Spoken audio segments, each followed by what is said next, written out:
Alright guys, TacticalRab back again today. Hope you're all doing well and enjoying your day so far. It wouldn't be a day in the Formula 1 world without a fair bit of drama going on. Ralf Schumacher saying that Lando Stroll might as well find a new hobby and retire from professional driving after an embarrassing performance this past weekend at the Bahrain Grand Prix. But very much intrigued to your thoughts in the comment section below. Hit the like button if you enjoy, subscribe if you are new as always, I would greatly appreciate it. First of all, I thought this is a funny image to be honest. Apparently the halo doesn't protect you from everything. Toto Wolff having some words to Judge Russell before the race kicked off. This just to mention real quick because there's still some questions what exactly happened to the Red Bulls. It obviously is, I guess, in their best interest to a degree to kind of hide what went wrong with the car. Because, I mean, look, if other teams are looking at this thinking, okay, is it a fuel issue? Is it some other issue that might affect us? Like a fuel pump issue, for example, that was initially discussed, even though yesterday we talked about that's probably not actually the case with this car. But anyway, whatever the issue was, it's obviously in their interest that the other teams don't just know what the problem was, so they can, prevent that problem happening themselves. Was some talk here that, potentially they just ran out of gas, which seems rather unlikely, especially because the safety car came out, right? So using less fuel under the safety car, so they'd have to be seriously under-fueled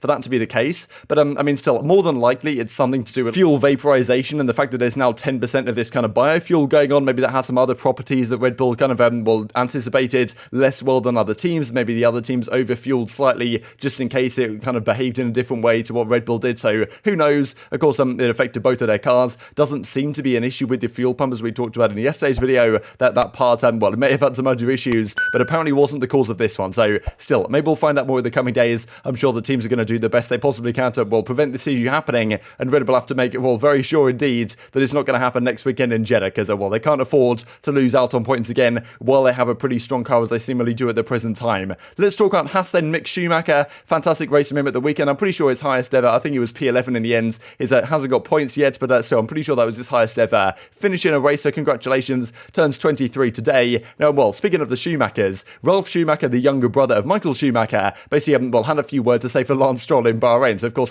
fellow German Hülkenberg stepped into the Aston Martin seat to replace Vettel this weekend and might be forced to do so again in Saudi Arabia. It's currently unclear whether Vettel will be returning, at least as of recording. But anyway, Lance Stroll obviously got outperformed by Hülkenberg in the qualifying, did end up outracing him in the actual race, finished a fair few points higher, fair few places higher, but still, obviously, the performance in qualifying wasn't ideal, especially given the fact that Hülkenberg, a couple of years off, basically said himself he wasn't really ready for this, right? Wasn't really trained, ready to go for a race like that, and has still put together a pretty good lap. Now, with Lance Stroll, obviously, there's been talk, of course, with Mazepin now gone. He's going to be the target of a bit of abuse, right? And maybe understandably so. But, I mean, as Schumacher says, the performance was embarrassing. He should consider looking for another hobby. So this is kind of, exactly what he described. Stroll should ask himself if he should find a different hobby. It was really embarrassing. Nico has done a good job, he says, in an interview with a German channel, Sport 1. Ralf Schumacher also went on to criticise the new car, which I will talk about here in a second from Aston Martin. Hasn't looked good on there and believing it to be a disaster of a car, at least initially. Also, he doesn't think Lawrence Stroll is going to help it get better by showing up at meetings telling the coaching staff how to do their jobs, which apparently Stroll does get quite involved with the kind of running of the team behind the scenes. Interesting situation, but yes, he describes the new Aston Martin car is a disaster. Also, I've heard the new owner is present at the meetings, saying how things should be. In that case, everything is going to be very complicated for them.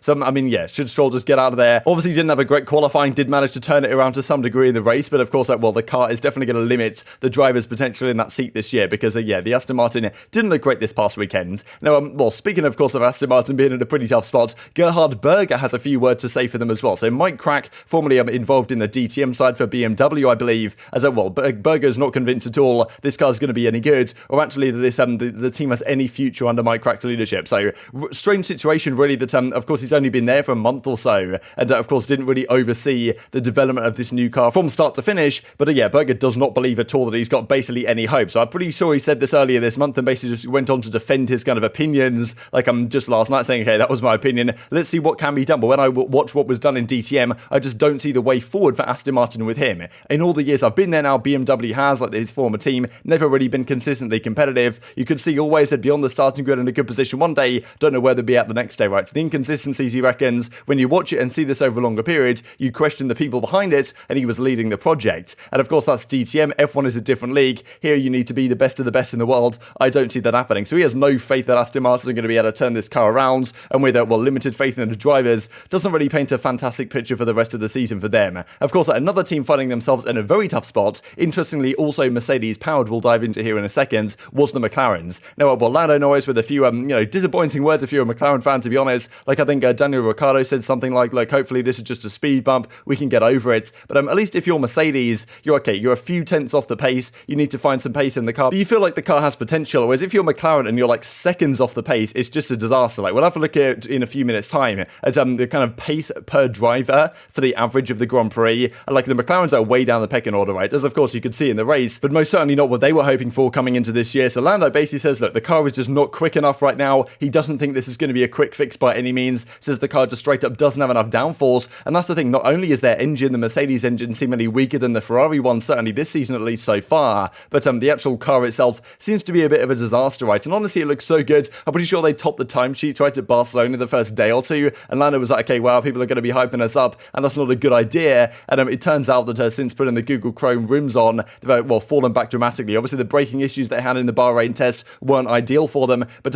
even outside of that, right, the fact that their car, like, I don't know, the car looks relatively decent, but it's a somewhat more conservative approach than what some of the other teams have done, and doesn't really seem to have worked out. He reckons, it's not going to be a simple fix to turn this car around. This is as he describes in that interview. At times, the balance can feel relatively decent. It's just we end up going slower than the majority. That's just simply we don't have enough downforce front to rear, just total downforce, total loads. Definitely some things we can try, adapt to, maybe change on the car that we've got to make it work a little bit better, but it's also solely not that simple. A lot of it is also the philosophy of the car and understanding really how to make it work properly. That's not easily done week to week, and maybe not being able to change them week to week. We just need to understand it really. So yeah, tough at times for McLaren, no doubt about it. Of course, one piece of the puzzle here is the Mercedes engine that seemingly was not actually as strong as the Ferrari and the Alfa Romeo, and of course, the Haas, for example, and in the Ferrari themselves that were leading the pack at the end of the day. Now, there has been a fair bit of talk about this actually from, of course, the suppliers, because at one point this weekend, it was the two McLarens, Williams and Aston Martins, right at the back of the pack, which, obviously it wasn't pretty, didn't really expect that coming into the year, and the Mercedes team themselves not looking overwhelmingly fast. Like, Mike Crack actually from Aston Martin had a few words to say about this. He was asked, like, okay, look, do you think the performance from this Mercedes power unit is lacking compared to the other engines that are on the grid? And he says that's an observation that we already had quite early, saying that, yeah, I think we do agree to some degree that this Mercedes power unit isn't where it needs to be. But somebody then goes on to say, okay, the Mercedes team did finish third and fourth, so for us it's about focusing on our issues rather than what we can have. Of course, look, the package that Mercedes put together has been a championship-winning, engine for the last 8 years in a row. Whether it will be the case this time around, Ferrari, I believe, said a few weeks ago that they feel like the 25 horsepower deficit that they felt they had last year has now been erased, and it might even be,